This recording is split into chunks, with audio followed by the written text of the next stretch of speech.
بسم اللہ الرحمن الرحیم الحمد للہ رب العالمین والصلاة والسلام على سید الانبیاء والمرسلین وعلى آلہ واصحابہ اجمعین اما بعد فاعوذ باللہ من الشیطان الرجیم بسم اللہ الرحمن الرحیم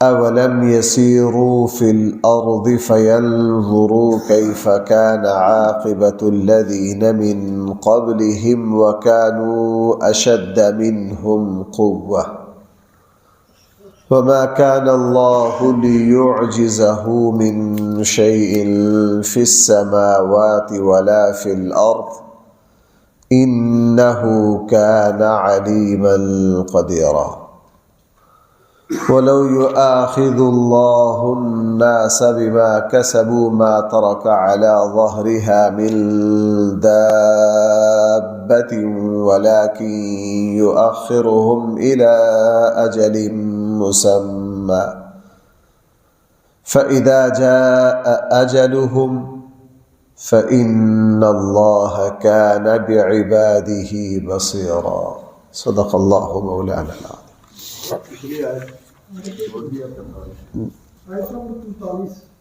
ابھی آپ سنے تو پیچھے یہ بات آئی تھی کہ مشرکین مکہ نے یہودیوں کی حالت کو دیکھ کر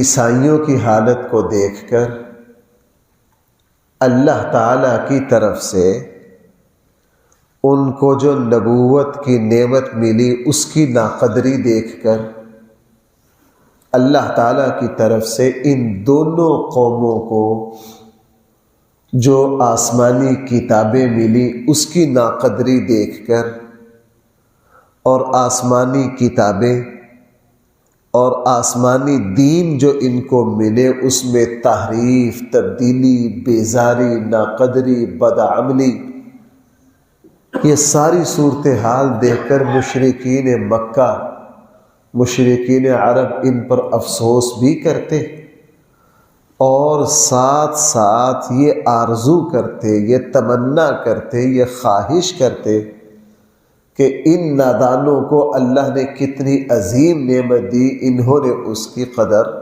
نہیں کی۔ اگر اللہ تعالی نبوت کی نعمت ہمیں دے، آسمانی کتاب کی نعمت ہمیں دے، آسمانی شریعت کی نعمت ہمیں دے، ہم اس کی 100% قدردانی کریں گے اور اپنی اس خواہش پر قرآن کریم نے فرمایا یہ بڑی بڑی قسمیں بھی کھاتے ہیں۔ صرف خواہش کا اظہار نہیں، یہاں الفاظ اقسموا باللہ جہد ایمانہم، یہ اللہ کی بڑی بڑی قسمیں کھاتے تھے۔ اللہ تعالیٰ نے رسول اللہ صلی اللہ علیہ وسلم کی شکل میں صرف نئے نبی نہیں، نئے رسول نہیں، بلکہ سارے رسولوں کے ایمان، صرف آسمانی کتاب نہیں، خاتم الکتب، افضل ترین کتاب قرآن کریم نے۔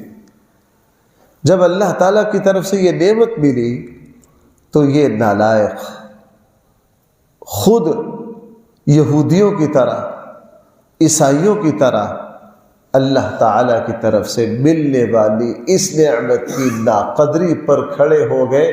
صرف ناقدری ہی نہیں بلکہ رسول اللہ صلی اللہ علیہ وسلم کی دشمنی، قرآن کی دشمنی، اسلام کی دشمنی میں سارے حدیں پار کر گئے۔ ایسا کیوں ہوا؟ ایسا کیوں ہوا؟ بطور خاص میرے اور آپ کے لیے وہ وجہ جاننا اور اپنے آپ کو اس وجہ سے بچانا ضروری ہے۔ قرآن کریم نے یہاں 2 باتیں فرمائی کہ ان سے اتنی بڑی غلطی کیوں ہوئی۔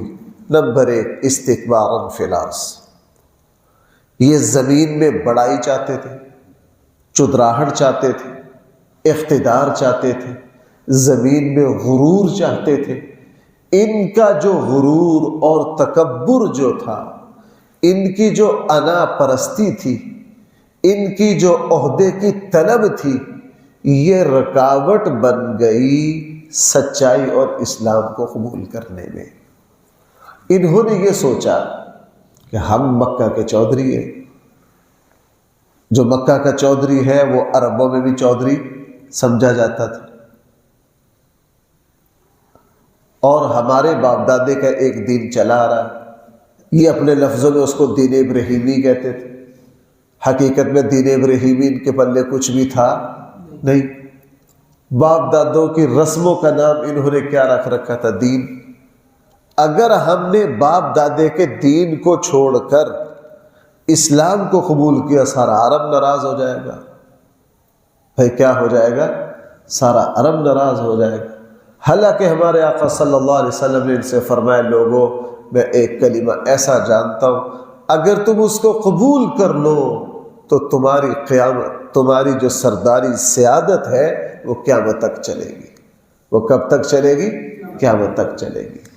لیکن ان کو یہ بات سمجھ نہ آئی، آپ یوں کہہ لیجئے ان کا غرور جو ہے وہ حق کو قبول کرنے کے راستے میں رکاوٹ بن گیا، استکبار قرآن نے یہ فرمایا۔ اور بھائی یہ تو مر آگے مجھے اور آپ کو تو اپنی اصلاح کرنی ہے۔ حق کو قبول کرنے میں، سچائی کو قبول کرنے میں، غلطی کو تسلیم کرنے میں جو چیزیں رکاوٹ بنتی ہیں ان میں سے بدترین چیز ایک غرور ہے۔ رسول اللہ صلی اللہ علیہ وسلم ایک شخص بائیں ہاتھ سے کھانا کھا رہے تھے، اللہ کے نبی نے ان سے فرمایا کہ بھائی دائیں ہاتھ سے کھاؤ۔ اس نے کہہ دیا جی میرے دائیں ہاتھ میں تکلیف ہے، حدیث میں وضاحت ہے۔ اس نے رسول اللہ صلی اللہ علیہ وسلم کی بات کو غرور کی وجہ سے قبول نہیں کیا۔ یہ 3-4 مرض ہیں جو انسان کو سچائی کو قبول کرنے سے روکتے ہیں۔ نمبر 1 انا پرستی اور غرور، نمبر 2 تعصب، بھائی نمبر 2 کیا؟ تعصب، نمبر 3 جہالت، بھائی نمبر 3 کیا؟ جہالت۔ یہ بنیادی ہے، اس کے علاوہ بھی ہیں لیکن وہ سارے ان 3 سے ہی پھوٹتے ہیں۔ مرکزی وہ باتیں جو انسان کو غلطی تسلیم کرنے سے، انسان کو سچ کو قبول کرنے سے، انسان کو ہدایت کو قبول کرنے سے جو روکتی ہے، ان میں سے سب سے پہلا نمبر جو ہے وہ غرور کا ہے۔ پورے قرآن کریم میں جہاں جہاں کافروں نے انبیاء علیہ السلام کی تعلیمات کا انکار کیا، قرآن کریم ان کے انکار کی وجہ میں سب سے پہلے جس بات کو لاتا ہے وہ غرور کو لاتا ہے۔ مستکبرین فی الارض، قرآن کے الفاظ ہے کیا؟ یہاں ہے استکبارا فی الارض کی جگہ مستکبرین فی الارض۔ آپ حضرات اس بات کو جانتے ہیں، جب میدان بدر میں ابو جہل کو حضرت عبداللہ ابن مسعود اس کا سر لگے اتارنے تو اس نے کیا کہا تھا؟ گردن کو نیچے سے اتارنا۔ ہاں، میری گردن ذرا نیچے سے اتارنا تاکہ سردار کی گردنیں گردنوں میں اونچی رہے۔ کیا؟ اور حضرت عبداللہ ابن مسعود رضی اللہ عنہ جب اس تک پہنچے، چونکہ حضرت معاذ اور معوذ نے اتنا کر دیا تھا کہ اب یہ بچ نہیں سکے گا۔ حضرت عبداللہ ابن مسعود کو رسول اللہ صلی اللہ علیہ وسلم نے فرمایا ابو جہل کی خبر لو کیا بنا۔ تلاش کرتے کرتے پہنچ گئے۔ موت و حیات کی کشمکش میں ہے جہاں بڑے بڑے فرعون ٹوٹ جاتے ہیں، جہاں بڑے بڑے فرعون ٹوٹ جاتے ہیں۔ حضرت عبداللہ ابن مسعود رضی اللہ عنہ، یہ لمبی بات ہے جو اس سے ہوئی، جب اس کی چھاتی پر چڑھ کر اس کی گردن کاٹنے لگے تو اس نے کیا کہا تھا؟ وہ چرواہے، بہت اونچی جگہ چڑھ کے بیٹھا تھا۔ کیا کہا تھا؟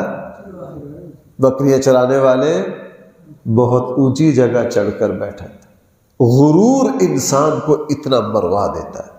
متکبر، غرور دماغ پر ایک خود ساختہ خون اور پردے کو کہتے ہیں جو انسان کو کبھی بھی سچائی کو قبول کرنے نہیں دیتا۔ اس لیے جس بندے میں عاجزی اور انکساری ہوگی وہ بات کو منٹوں میں تسلیم کر لے گا، قبول کر لے گا۔ کیوں؟ اس کی عاجزی نے اس کے دل میں وہ صلاحیت پیدا کر دی کہ جب بھی اس کو اپنی غلطی کا پتہ چلے گا فی الفور بھائی وہ کیا کر لے گا۔ اس لیے ہمارے اساتذہ، مشائخ اور علماء اپنے شاگردوں کو جو نصیحت کرتے ہیں ان میں سے ایک یہ بھی ہے کہ اپنے آپ کو غرور سے بچانا۔ اور یہ میں کئی مرتبہ آپ کو بتا چکا ہوں، غرور کی بہت ساری قسمیں، پیسے کا غرور اور طرح کا ہے، علم کا غرور اور طرح کا ہے، تقوی اور عمل کا غرور اور طرح کا ہے۔ جس بندے کو علم کا غرور لگ جائے وہ سمجھے گا یہ سارے جاہل ہیں، بس بیچ میں ہی ہوں ایک علم والا۔ وہ کبھی بھی اپنی غلطی کو تسلیم نہیں کرے گا، وہ سمجھے گا بس وہ اسی غرور میں مر جائے گا کہ مجھ سے بڑا عالم کوئی نہیں، مر جائے گا۔ میں لفظ کیا استعمال کر رہا ہوں؟ مر جائے گا۔ جس طرح مولانا روم جیسوں نے زبردست مثال دی ہے کہ دیکھو ریشم کا جو کیڑا ہے کتنا نفیس کام کرتا ہے کہ ریشم کو پیدا کرتا ہے، لیکن اس غرور میں مر جاتا ہے کہ میں ریشم پیدا کر رہا ہوں، اور جو ریشم بنا رہا ہے خود اپنے آپ کو اسی خول میں کیا کر لیتا ہے؟ بند کر لیتا ہے، اور وہی خول جو ہے اس کی موت کا سبب بن جاتا ہے۔ یہی معاملہ غرور کا ہے کہ یہی غرور انسان کی تباہی اور بربادی کا سبب بن جاتا ہے۔ اس لیے قرآن کریم نے، اور بھائی دوسری بات ہے تعصب۔ دوسری بات کیا ہے؟ انسان جب ضد میں آ جاتا ہے، تعصب میں آ جاتا ہے، بس وہ پھر اپنی ضد کو دیکھتا ہے، وہ پھر اپنے تعصب کو دیکھتا ہے، وہ پھر اپنی وابستگی کو دیکھتا ہے۔ بس ہمارے یہاں یہ جو فرقوں کے ساتھ جو لوگ وابستہ ہیں، جماعتوں کے ساتھ جو لوگ وابستہ ہیں، وہ اپنی غلطی کی اصلاح کیوں نہیں کرتے؟ ان کا تعصب ان کو غلطی کی اصلاح کرنے نہیں دیتا۔ وہ کہتے ہیں نہیں سارا کچھ ٹھیک ہے لیکن میں ایویں کرنا، میں اسی طرح کروں گا۔ کیوں؟ ان کی کسی فرقہ سے وابستی، ان کی کسی جماعت سے وابستگی، یہ تعصب ان کو سچائی کو قبول کرنے۔ ہم ادھر ادھر جاتے، ہر طرح کے مکاتب فکر کے لوگوں کے ساتھ بیٹھتے ہیں، تنہائی میں بڑی باتیں مانتے۔ تنہائی میں ایک جگہ ایک جنازہ پڑھ کر آ رہا تھا موٹر سائیکل پر، تو ایک صاحب مولوی صاحب نے مجھے ہاتھ دیا۔ مجھے پتا تھا میں تو جنازہ پڑھانے والا نہیں تھا، نہ میرا وہ بیان تھا، میں تو ذاتی تعلق پر صرف جنازہ پڑھنے گیا تھا۔ میں نے تو کونے پر کھڑے ہو کر جنازہ پڑھا۔ وہ مولوی صاحب میرے ساتھ بیٹھ گئے تدفین کے بعد۔ اب وہاں بڑی نعت خوانی بھی ہوئی، پیسے بھی وصول کیے، بس دنیا کی ساری خرافات تھی وہاں۔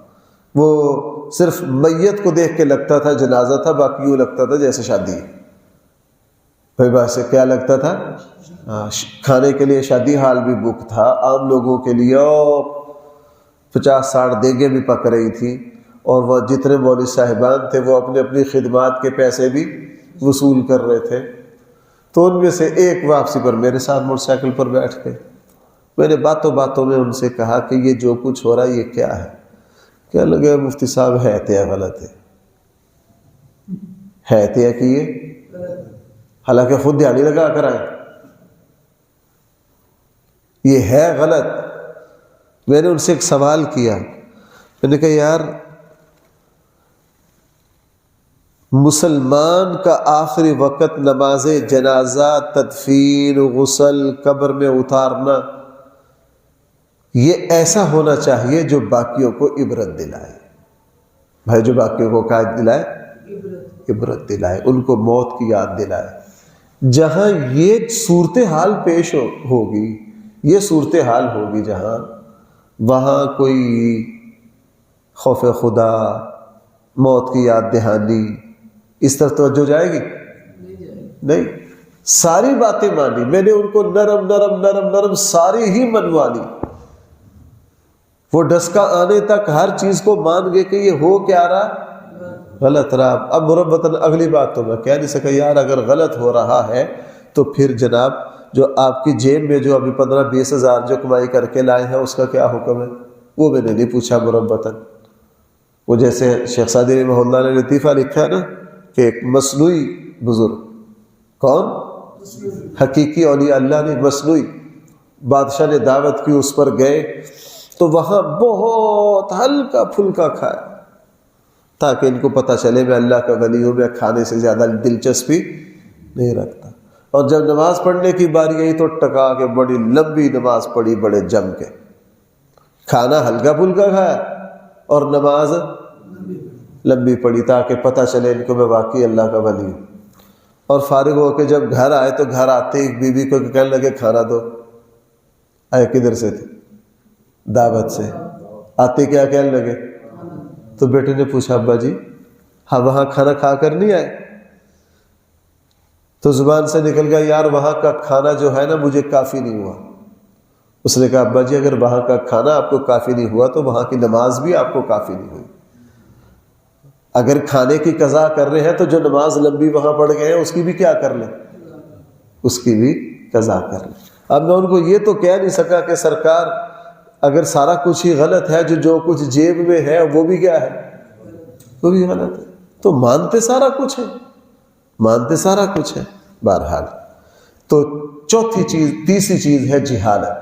بھائی میں نے حق کو قبول نہ کرنے کے ایک سبب کا ذکر یہاں کیا اور دو کا میں نے قرآن و سنت نے دوسری جگہ تذکرہ کیا. حق کو قبول نہ کرنے کے اسباب بنیادی طور پر کتنے ہیں؟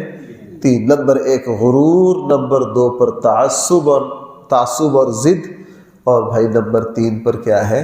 جہالت. اب یہاں قرآن نے فرمایا استکبارا فی الارض, انہوں نے زمین میں غرور کی وجہ سے یہ انکار کیا. ومکر السیء, اور انہوں نے بری چالیں چلی. انہوں نے حضور اور اسلام کے خلاف کیا کی؟ اور آگے قرآن نے عجیب بات کہی وَلَا يَحِيقُ الْمَكْرُ السَّيِّئُ إِلَّا بِأَهْلِهِ, بری چال اس چلنے والے کو ہی لپیٹ لیتی ہے. اگر میں محاورتاً ترجمہ کروں, جو بری چال چلتا ہے وہ خود ہی اپنی چال کا شکار ہوتا ہے, وہ خود ہی اپنی چال کا کیا ہوتا ہے؟ بڑی چال چلتے ہیں لوگ بہن بھائیوں کی جائیدادیں سمیٹنے کے لیے, اور سمیٹ بھی لی, اپنے بچوں کو دے دیا, خود مر کے چلے گئے, بچے آپس میں لڑ پڑے, ایک دوسرے کو مار دیا. جو جائیداد بہن بھائیوں سے سمیٹی تھی وہ آگے کن کی ہلاکت کا ذریعہ بن گئی؟ اس کی اولاد کی ہلاکت کا ذریعہ بن گئی. ادھر ادھر سے بے ایمانی کر, اس کو لوٹ, ادھر لوٹ لٹا کے سارا کچھ بنایا, اور بنا کے فیملی سمیت گاڑی پر جا رہے تھے, گاڑی کا حادثہ ہو گیا. اب یہ حرام کے پیسے کی جو گاڑی کمائی تھی دوسروں کو لوٹ کے, یہی پورے خاندان کے تباہی کا کیا بن گیا؟ قرآن کا یہ جملہ بہت عبرت انگیز ہے. وَلَا يَحِيقُ الْمَكْرُ السَّيِّئُ إِلَّا بِأَهْلِهِ, اور بری تدبیر نہیں لپیٹتی الا بأہلہ, مگر اس تدبیر کرنے والے. ہمارے اردو میں کہا جاتا ہے جو گڑا کھودتا ہے, ہمارے یہاں کے جو دوسروں کے لیے گڑا کھودتا ہے اس نے اسی میں گرنا ہے. فَهَلْ يَنظُرُونَ إِلَّا سُنَّةَ الْأَوَّلِينَ, قرآن کریم مکہ والوں سے کہہ رہا ہے کیا یہ انتظار کر رہے ہیں پہلے لوگوں کے طریقے کا؟ جس طرح ہم نے پہلے لوگوں کو تہہ و بالا کر دی ہے, اس چیز کا انتظار کر رہے ہیں. فَلَن تَجِدَ لِسُنَّةِ اللَّهِ تَبْدِيلًا, یہ اللہ کے قانون کو کہیں بھی تبدیل نہ پائیں گے. وَلَن تَجِدَ لِسُنَّةِ اللَّهِ تَحْوِيلًا, یہ اللہ تعالیٰ کے طریقہ کو کہیں بھی اپنی جگہ سے ہلا ہوا نہیں پائیں گے. اللہ کا قانون سب کے ساتھ ایک ہی طرح کا ہے. نہیں مانتے ہو؟ اَوَلَمْ يَسِيرُوا فِي الْأَرْضِ, تم زمین میں چلتے پھرتے کیوں نہیں؟ تمہیں پتہ چل جائے گا جو کچھ تم کر رہے ہو پہلوں نے کیا, اللہ نے ان کا کیا حشر کیا. فَيَنْظُرُوا كَيْفَ كَانَ عَاقِبَةُ الَّذِينَ مِنْ قَبْلِهِمْ, یہ لوگ دیکھیں کیسا انجام ہوا ان لوگوں کا جو ان سے, وَكَانُوا أَشَدَّ مِنْهُمْ قُوَّةً, وہ ان سے طاقت میں بہت زیادہ تھے. آج بڑے بڑے قلعے دیکھو, آج محلات دیکھو. قصر الحمراء دنیا کے 8 عجوبے میں شامل ہے, اندلس کا, مسلمانوں نے بنایا تھا. حیران کن بات ہے یار, 800 سال گزرنے کے بعد, کتنا عرصہ؟ 800 سال گزرنے کے بعد قصر الحمراء میں جو پتھر, جو ڈیزائننگ ہوئی ہے, 800 سالوں میں وہ 1% بھی ماند نہیں پڑی، 1% بھی۔ لکڑی کا جو کام ہے 800 سال پرانی لکڑی ہے، اس معیار کی لکڑی ہے۔ ہمارے یہاں ٹائل لگا کے فارغ ہوتے ہیں، 2 سال کے بعد رنگ بدل جاتے ہیں، 2 سال کے بعد۔ وہ کس معیار کی چیزیں استعمال کی یار، 8 صدیاں گزر گئی، اور اس وقت بھی ان پلروں کو دیکھو بندہ کہتا ہے یار یہ تو کل بنے، ان کی چمک دمک اتنی، لیکن ویران پڑے۔ بھائی کیا ہے؟ ہاں ویران پڑے۔ اس لیے اشد منہ وما كان اللہ لیعجزہ من شیء فی السماوات ولا فی الارض، اور اللہ کو کوئی زمین و آسمان میں عاجز نہیں کر سکتا، کوئی عاجز نہیں کر سکتا۔ پیچھے سورہ سبا گزری ہے، آپ نے اس میں دیکھا حضرت سلیمان علیہ السلام، عظیم بادشاہ بھی، عظیم پیغمبر بھی۔ آپ کو پتہ جب موت آئی قرآن نے بیان کیا کہ نہیں ان کی کیفیت کو، ان کی کیفیت کو بیان کیا۔ ایسے بادشاہ آرڈر چل رہا ہے ہواؤں پر بھی، جنات پر بھی، پرندوں پر بھی، لیکن جب موت کا فیصلہ آیا تو بھائی 1 منٹ میں وہ فیصلہ نافذ ہوا کہ نہیں؟ نافذ ہوا، سے کوئی بھاگ ہی نہیں سکتا۔ انہ کان علیما قدیرا، بے شک اللہ جل جلالہ جو ہے علیما، وہ علم بھی پورا رکھتے ہیں، قدیرا وہ قدرت بھی، اختیار بھی پورا رکھتے ہیں۔ یہ سلسلہ چل رہا ہے، ایک آیت باقی ہے، انشاءاللہ اللہ نے توفیق دی تو کل سے۔ الحمدللہ رب العالمین، والصلاة والسلام على سید الانبیاء والمرسلین وعلى آلہ واصحابہ اجمعین۔ ربنا آتنا في الدنيا حسنة وفي الآخرة حسنة وقنا عذاب النار۔ صلی اللہ تعالی علی خیر خلقہ سیدنا مولانا محمد وآلہ واصحابہ اجمعین برحمتک یا ارحم الراحمین۔